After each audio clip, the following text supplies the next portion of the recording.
우리 옆에 있는 분들하고 인사하겠습니다. 사랑합니다. 축복합니다. 라고 인사합니다.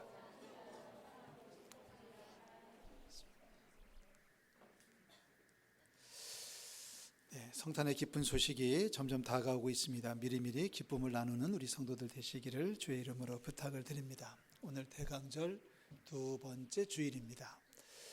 대강절이 4주일이 있고요. 4주일이 지나면 곧바로 성탄절로 이어지게 되는데요. 대강절 혹은 대림절이라고 하죠. 예수님의 오심을 간절히 기다리면 기다릴수록, 간절하면 간절할수록 우리 심령 속에 더 큰 은혜와 기쁨이 넘쳐나게 될 줄로 믿습니다. 우리 성탄절 말씀을 계속하고 있는데요. 우리 예수님께서 태어나셨을 때에 그 예수님이 태어나신 바로 그 자리, 그 출산의 현장에 그 방문한 사람들이 딱 2팀이 있었습니다. 성경에 보면 마태복음에는 동방박사들이 찾아왔다라고 기록을 하고 있고, 누가복음에는 목자들이 찾아왔다라고 기록을 하고 있습니다. 누가 먼저 왔는지는 모르겠습니다. 누가 앞에 오고 뒤에 왔는지는 모르겠습니다. 목자들이 먼저 왔는지 동방박사가 먼저 왔는지는 모르겠는데, 하여튼 성경 말씀에 보면은 목자들이 찾아오고 동방박사들이 찾아왔습니다. 동방박사들이 찾아와서 한 일은 엎드려 경배한 것도 있습니다만은 결정적으로 3가지 보물을 드렸다라고 얘기하죠. 3가지 보물, 황금, 유향, 몰약이라고 하는 것을 드렸습니다. 앞으로 예수님 가정이 애굽으로 피난 생활을 해야 되고 또 그 어려운 일을 겪게 될 때 하나님께서는 미리 동방박사를 보내서 황금과 유향과 몰약을 미리 챙겨주신 것이다. 예수님의 탄생 이야기를 읽으면서 또 하나 발견하는 거죠. 다시 또 발견하는 것은 바로 하나님은 네모네모이시다. 하나님은 사랑이시다. 할렐루야.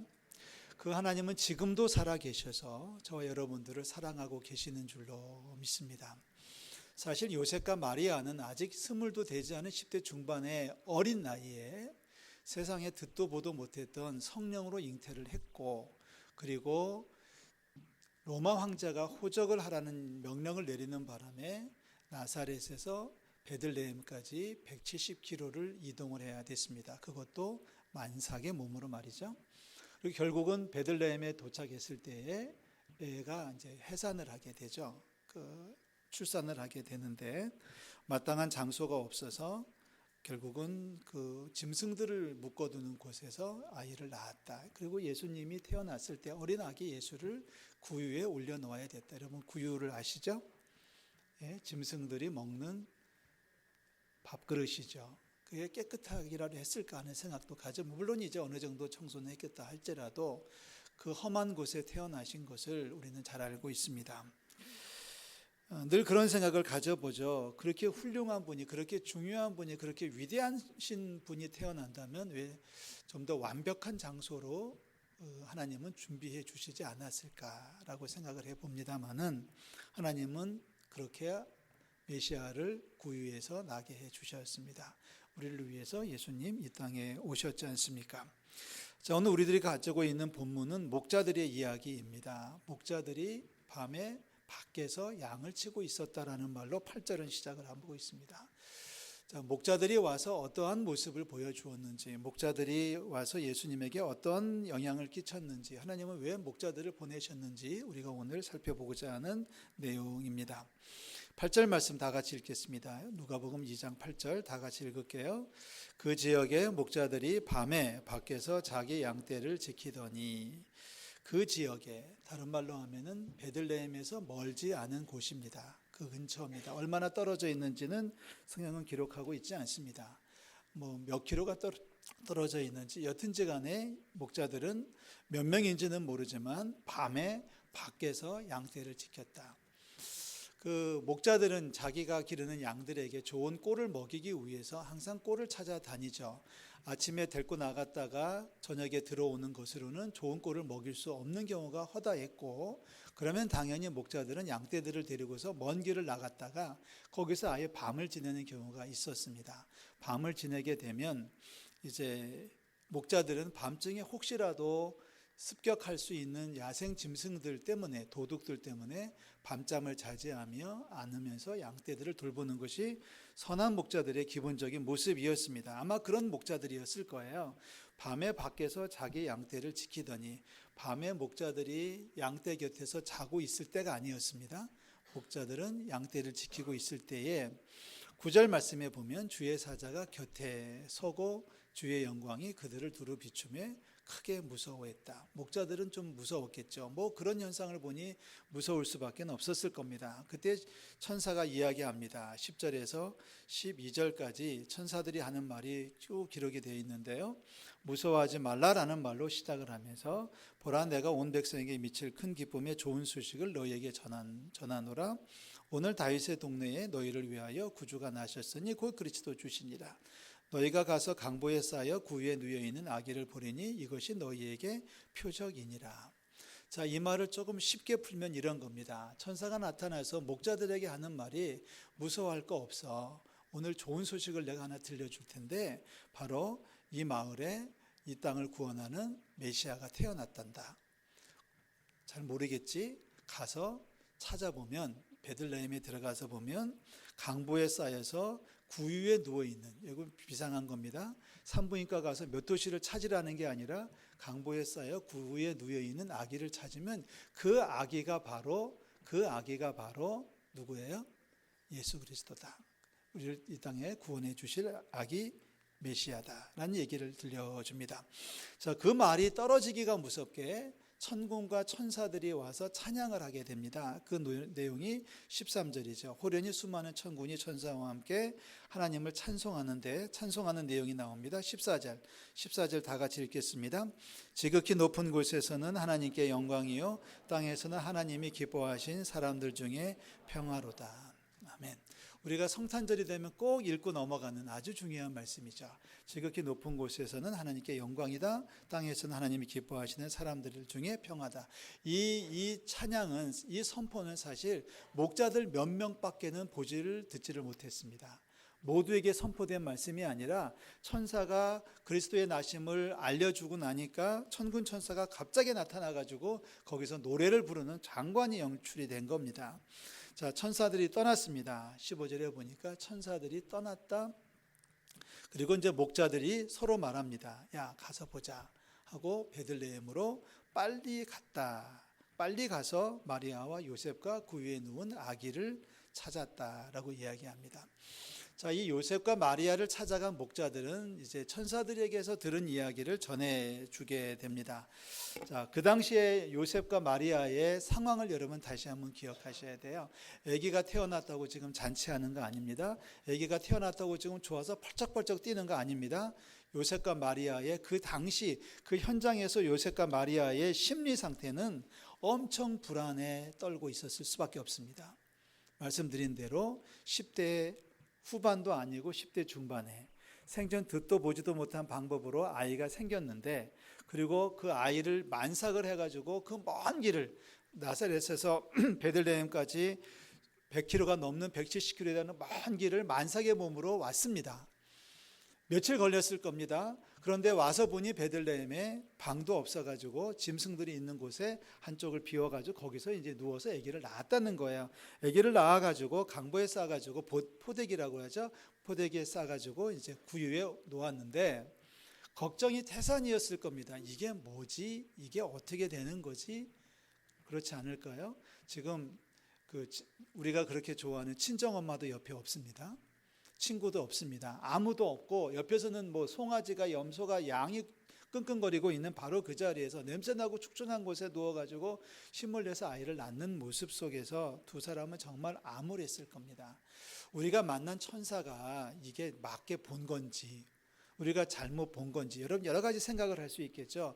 우리가 만났던 가브리엘 천사가 이게 맞게 본 건지, 아니면은 그게 우리 좋아, 천사가 맞긴 맞는데 하나님의 계획이 바뀐 건지, 우리 하나님께서 우리를 그렇게 큰 인물을 우리 몸에서 태어나게 해주신다면 왜 좋은 시설, 완벽한 시설에서 완벽한 사람들 앞에서 편안하게 아이를 지켜야 되는 거 아니냐.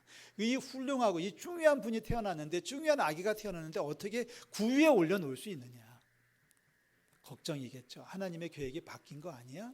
하나님이 잊어버린 거 아니야? 하나님 우리를 버리신 거 아니야? 별별 생각을 다 할 겁니다. 그러면서 또 마음속에 와닿는 두려움은 뭐냐면 앞으로 어떻게 살지? 앞으로 우리 어떻게 해야 되지? 별 걱정을 다 하고 있을 때에 지금 목자들이 달려온 거예요. 동방박사가 달려온 거예요.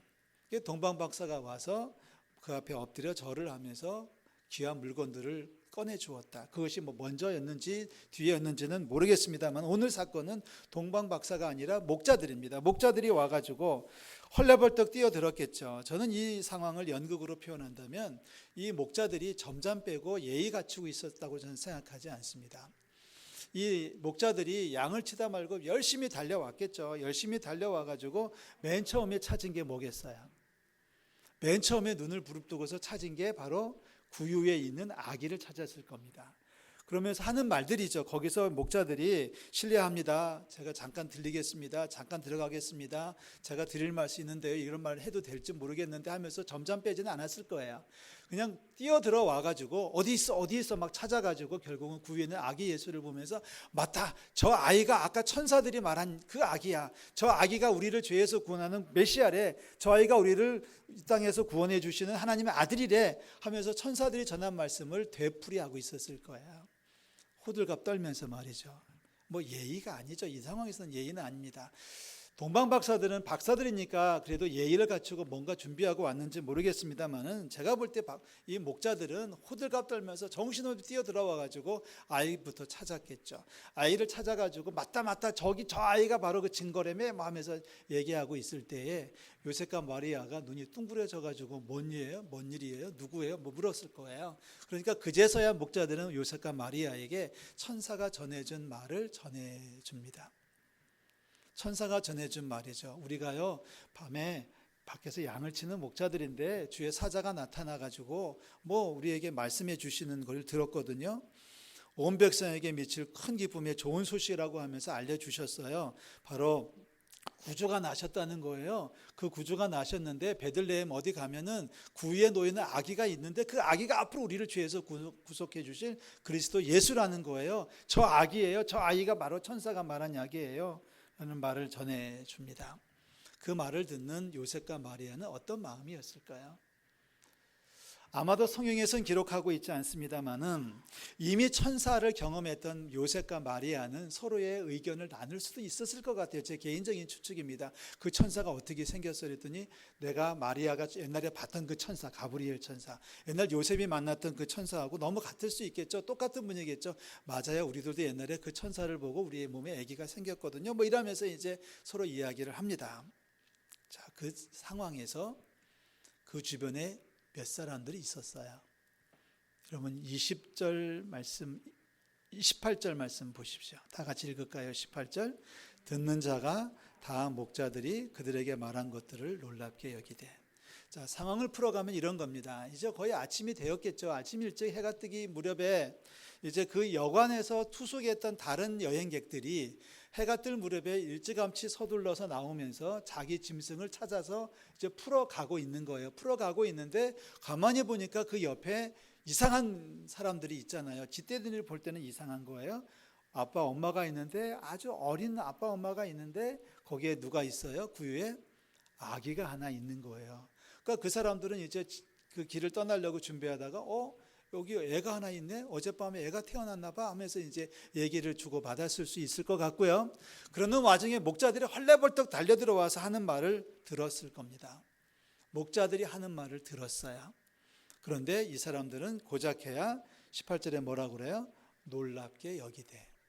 그 말을 들으면서 신기하게 여기는 거죠. 야, 어쩜 이런 일이 있었지? 애가 어떻게 여기서 태어났지? 저 목자들은 누구야? 목자들은 지금 뭐라고 얘기하는 거야? 뭐 이러면서 이제 그냥 신기하게 생각하고 돌아갔다는 겁니다. 그런데 19절이 중요하죠. 그러면 19절 말씀을 다 같이 읽습니다. 19절 마리아는 이 모든 말을 마음에 새기어 생각하니라. 그냥 듣고 놀랍게 여기는 것과 마음에 새기어 생각하는 것은 어떤 차이가 있을까요? 마리아는 물론 요셉도 그랬겠습니다만은 목자들이 하는 말을 듣고서 그 말을 목자들이 전한 말씀을 메시지를 마음에 새겼다. 그런데 그 자리에 지나가던 사람들이죠. 우리 드라마 보면은 꼭 나오는 사람들이 있죠. 나그네 1, 2, 3 뭐라고 하나요? 지나가는 사람 1, 2, 3 이런 사람들이 있었어요. 이런 사람들은 그냥 듣고 별일이 다 있네 그러면서 지나갔다는 거예요. 그런데 마리아는 목자들이 전한 말 한마디 한마디를 마음속에 새겼다라고 성경은 기록하고 있습니다. 자, 그냥 듣는 것과 새기는 것은 어떤 차이가 있을까요? 결론적으로 말하면 성탄의 메시지를 마음에 새기는 우리 모든 성도들 되시기를 주의 이름으로 축원합니다. 그냥 듣고 흘려 넘어가는 것은 아무짝에도 소용이 없다는 거죠. 그냥 듣고서 그런 일도 있네, 별일이 다 있네 라고 말하는 것으로는 인생이 변하지 않습니다. TV에서 세상에 이런 일이라고 하는 것을 가끔 볼 때가 있어요. 몇 번 본 기억이 있는데 언젠가 한번 세상에 이런 일을 보니까 5살짜리가 3,000단어 영어를 외우더라고요. 천재죠. 영어 단어 3,000개면 엄청 많은 겁니다. 그걸 다 외워요. 이렇게 얘기하면 애가 그 뜻을 얘기하고 단어를 읽어요. 그것을 보고 나서 그날 저녁에 제가 잠을 안 자면서 우리 아들 저렇게 키워야지 라고 고민했겠습니까? 안 했겠습니까? 우리 아들 저렇게 키워야지라고 제가 고민을 하지 않고 더 잘 잤습니다. 왜요? 그냥 듣고 놀랍게 여겼을 뿐입니다. 별 놈이 다 있네. 그러면서 저는 속으로 또 그런 얘기까지 해서 저렇게 일찍 천자가 된 애들은 오래 못 산대지 아마 그러면서 이제 그냥 잤어요. 솔직히 그냥 잤어요. 만약에 마음에 새겼다면은 달라졌을 겁니다. 그런데 그런 걸 보고서 마음에 새길 사람이 거의 없습니다. 언젠가 한 번을 봤는데 개가 한 마리 나오는데 다리가 3개밖에 없는데 새 다리로 잘도 뛰어다니더라고요. 그래서 그 사고 난 현장을 재현하고 하는 모습을 봤는데 저런 개도 살아갈 수 있겠구나라는 생각을 갖기는 갖습니다만은 그것 때문에 그 개가 불쌍해서 제가 밤에 잠을 이루지 못하지는 않았습니다. 그냥 듣고 신기하게 여기고 넘어가면 그만입니다. 그런데 성탄의 소식은 그냥 듣고 넘어가면 안 됩니다. 이것은 마음에 새겨야 될 하나님의 말씀입니다. 다시 한번 축복합니다. 사랑하는 성도 여러분, 우리 주님을 마음에 새기는 저 여러분들이 되시기를 주의 이름으로 축원합니다. 자, 사람들은 그냥 구경하고 지나갔지만 요셉과 마리아는 마음에 새겼다는 거예요. 이 마음에 새겼다는 얘기는 오랫동안 기억에 담아두는 거고 자기 인생의 좌우명으로 삼는 거고 무슨 문제를 결정할 때 이 말씀을, 이 사건을 기억하고 살아간다는 것을 의미합니다. 그냥 듣고 넘어가는 것으로는 아무 소용이 없는 거죠. 그러나 요셉과 마리아는 이 사건을 요셉에게 전해준 목자들의 이 말씀, 천사가 전해줬다는 이 말씀을 다시 한번 간직하는 거죠. 맞아. 우리가 만났던 천사는 하나님이 보내신 천사였고 우리에게 전해주신 천사의 메시지는 지금도 유효하고 하나님 우리를 지켜주시는 거예요. 만약에 그들에게 황금 유향 모략이 있었다면 하나님이 역사하시니까 하나님이 함께해 주시니까 이렇게 동방에서 박사들을 보내가지고 황금도 유향도 모략도 전해주잖아. 지금 목자들 하시는 말씀을 하나님 우리를 잊어버리신 게 아니야. 하나님 우리를 지금 버리신 게 아니야. 하나님 우리를 놓치신 게 아니야. 마음에 새기는 거죠. 그래서 그 말씀을 마음에 새기고 그 말씀 붙들고 요셉과 마리아는 이제 살아가는 겁니다. 마태복음에 보면 곧바로 천사가 나타나서 요셉에게 얘기하지 않습니까? 여기 위험하니까 엄마와 아이를 데리고 애굽으로 가, 피난해 라고 말씀합니다. 이 말을 들은 요셉이 어떻게 반응하시는지 여러분 아십니까? 밤중에 아내를 깨우고 애를 깨워가지고 밤중에 애굽으로 출발합니다. 아침까지 기다리지 않아요. 왜 아침까지 기다리지 않습니까? 천사가 아침에 가라고 하지 않았거든요. 그냥 가라고 하니까 빨리 가야 된다고 하니까 한밤중에도 불구하고 그 수백 킬로의 길을 출발합니다. 그러면서 마음에 간직했던 건 그거죠. 하나님은 지금도 살아계시고 하나님 우리를 지금도 사랑하시고 하나님이 이 아이를 통해 세상을 구원하시기에 분명하고 하나님은 여전히 우리 가운데 함께 하시는 거야 라는 것을 이 요셉과 마리아는 깨닫게 되는 거죠. 그것을 깨닫게 하기 위해서 하나님은 목자들을 선택하셔서 목자들을 요셉과 마리아에게 보내셨다. 이게 성탄의 이야기입니다. 그리고 이 이야기는 오늘날 저와 여러분들의 삶에도 똑같이 이루어지고 있는 줄로 믿습니다. 여러분 답답해 하시거나 불안해 하시지 마십시오. 하나님은 지금도 살아계십니다. 할렐루야. 하나님은 지금도 우리를 사랑하십니다. 하나님은 지금도 영원토록 우리를 사랑하시는 줄로 믿습니다. 또는 우리가 일이 안 될 때가 있죠. 우리가 안 될 때가 있어야 안 될 때가 있습니다. 일이 꼬일 때가 있습니다. 생각했던 대로 일이 풀리지 아니하고 엉뚱한 일 때문에 고생할 때가 많이 있습니다. 그래서 종종 우리들은 그런 것들을 고민할 때가 있어요. 하나님이 정말 살아 계신 거야? 하나님은 우리를 사랑하시는 거야? 나를 버리신 건 아니야? 라고 고민할 때가 왜 없겠습니까? 저도 있습니다. 저도 있고 여러분도 다 가지고 계실 그런 순간이 얼마나 많은지 몰라요. 그러나 우리가 그런 순간에도 놓쳐서는 안 되는 게 바로 하나님은 지금도 사랑이시라는 사실입니다. 하나님은 절대로 저와 여러분들을 버리시지 않는 줄로 믿습니다. 언뜻 보면은 버려진 것 같죠. 아니 메시아가 태어난다고 하면서 어떻게 말구유에서 태어나고 이렇게 고생을 시키냐라고 우리가 한탄할 수 있지만 요셉과 마리아를 통해서 하나님은 역사하시잖아요. 계속해서 공급하시고 계속해서 격려하시고 계속해서 말씀하시는 겁니다. 하나님의 음성을 듣는 우리 모든 성도들 되시기를 주의 이름으로 축원합니다. 우리에게 할 일이 하나가 있다면 아직도 이 사실을 모르는 이들에게 큰 기쁨의 좋은 소식을 전하는 사명입니다. 첫째는 우리가 우리에게 주시는 하나님의 말씀을 받아서 마음속에 새기시기를 주의 이름으로 부탁드리고요. 두 번째 또 하나 말씀을 드린다면 이 사실을 모르는 자들에게 우리가 목자가 돼서 달려가야 된다는 얘기죠. 우리 주변에 아직도 성탄의 소식이 무엇인지 몰라서 세상에 빠져있는 사람들이 너무나 많이 있습니다. 우리 목자들처럼 날이 새기를 기다리지 않고 빨리 달려가서 이 소식을 전달해 주는 부지런함이 있기를 주의 이름으로 부탁을 드리고요. 이렇게 우리가 간절히 주님을 기다리고 열심히 달릴 때에 성탄의 기쁨이 더 크게 임하게 될 줄로 믿습니다. 목자들이 전한 메시지가 없었다면 요셉과 마리아는 어땠을까요? 저는 그 생각을 가끔씩 해봅니다. 요셉과 마리아에게 천사들의 메시지가 전달되지 않았다면 요셉과 마리아 엄청 힘들었을 겁니다. 그런데 천사들이 전한 메시지를 우리 주님은 참 신기하시죠. 신기하게도 직접 전하시지 않았어요. 직접 요셉과 마리아를 찾아가서 그동안 수고했다. 이제부터는 너희들을 어떻게 이렇게 말씀해 주셨을 법도 한데 하나님은 천사들을 보내서 목자들에게 말씀하셨고 목자들을 보내서 요셉과 마리아에게 말씀하셨어요. 우리가 할 일이 분명해졌습니다. 우리가 목자의 역할을 감당하는 우리 성도들 되시기를 주의 이름으로 부탁을 드리고요. 우리가 먼저 마음에 새겨서 성탄의 기쁜 소식으로 채워지는 우리 모든 성도들 되시기를 주의 이름으로 축원합니다. 기도하겠습니다.